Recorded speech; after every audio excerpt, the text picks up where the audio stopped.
PY को question है, एक बार वस्तु को 14.28 में प्रॉफिट के साथ बेचा गया, दूसरी बार उसको उसी प्राइस में लॉस के साथ बेचा गया। 14.8 यहाँ आपने परसेंटेज में इसको पढ़ा होगा। 14.28 को हम 1/7 लिख सकते हैं, ठीक है। तो नीचे वाला क्या है हमारा 7 है। 7 रुपए की चीज को 1 रुपए बढ़ा के मतलब कितने में बेचा गया 8 रुपए में। तो सीपी यहाँ हम नीचे लिखेंगे, सीपी हमारा कितना हो गया 7 और 1 रुपए में बढ़ा के एसपी कितने का हो गया 8। और दूसरी वाली वस्तु को भी 7 रुपए का, सीपी दोनों का सेम है। तो दूसरी वस्तु को भी 7 रुपए में खरीद कर और 6 में उसको बेचा, तो यहाँ पे हमारा लॉस। अब यहाँ दिया हुआ है कि आपका सीपी जो selling price of one item is 570। तो हम पहले इसका 576 तो 8 रेशियो बराबर 576 हमें दिया गया भाई। सेलिंग प्राइस इसका सेलिंग प्राइस 576 दिया गया, तो 1 रेशियो इक्वल टू 72। तो हमारा एक रेशियो का वैल्यू हमारा 72 आ गया। तो हम यहाँ पे सीपी का भी निकाल सकते हैं।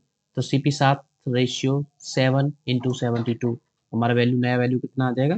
सो न्यू वैल्यू अवर 504। सेम इसी तरह एक बार फिर इसका हम वैल्यू को वही 576 के बराबर 576 के बराबर रखेंगे। सो यहाँ पे हमने 576 को 6 रेशियो के बराबर रखा, तो 1 रेशियो का वैल्यू हमारा 96 आया। इस 96 का मल्टीप्लाई इधर करेंगे तो new value our will be 676। तो यहाँ पर ये हमारी पुरानी वैल्यूज को अभी हम भूल जाएंगे, क्योंकि अब हमारे एक्चुअल वैल्यूज आ गए। ए का सीपी हमारे पास 504, बी का सीपी 676।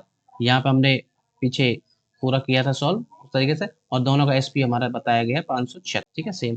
अब हम दोनों को ऐड कर लेंगे। ऐड करने के बाद इसका ए और बी का टोटल सीपी इतना आया, मतलब इतने रुपए में चीज खरीदी गई और इतने रुपए में दोनों चीजें बेची गई। जब खरीदी इतने में गई और बेची इतने में जाएंगी, तो आपको पता है कि लॉस ही होगा भाई। 1176 का मैं कुछ आइटम आप खरीदेंगे और 1152 में बेचेंगे, तो लॉस कितने रुपए का होगा। So your loss will be 24 rupees, ठीक है। समझ में आया, आपका लॉस 24 रुपीज का टोटल होगा। अभी चलते हैं नेक्स्ट क्वेश्चन योर। आज हम फिर कॉम्बो सीरीज के धमाके में आपके लिए 2 बेहतरीन सवाल लेके आए। तो यहाँ पे इसका हम प्रॉफिट मान लेते हैं, प्रॉफिट 1 रुपीज मान लेते हैं, ठीक है। इस प्रॉफिट पर मार्कअप किया है किसी आइटम को, जिसका मार्क कितना किया है 10 टाइम्स। तो इसका मार्क प्राइस 10 टाइम्स हो गया, 1 का 10 टाइम्स हो जाएगा 10 रुपीज, ठीक है। इसके बाद इसको डिस्काउंट दिया गया है 50%। तो डिस्काउंट हमें पता है किस पे दिया जाता है, मार्क प्राइस। तो 10 रुपए पे 50% डिस्काउंट देंगे तो हमारा कितना आएगा 5 रुपया, ठीक है। Then the cost price is what percent less than the selling price, JSP है। डिस्काउंट देने के बाद किसी भी आइटम पे एमआरपी पे जब डिस्काउंट देते हैं तो उस प्राइस में उसको सामान को बेचा जाता है। तो यहाँ पे 50% का डिस्काउंट देने के बाद आइटम को कितने रुपए में बेचा गया है,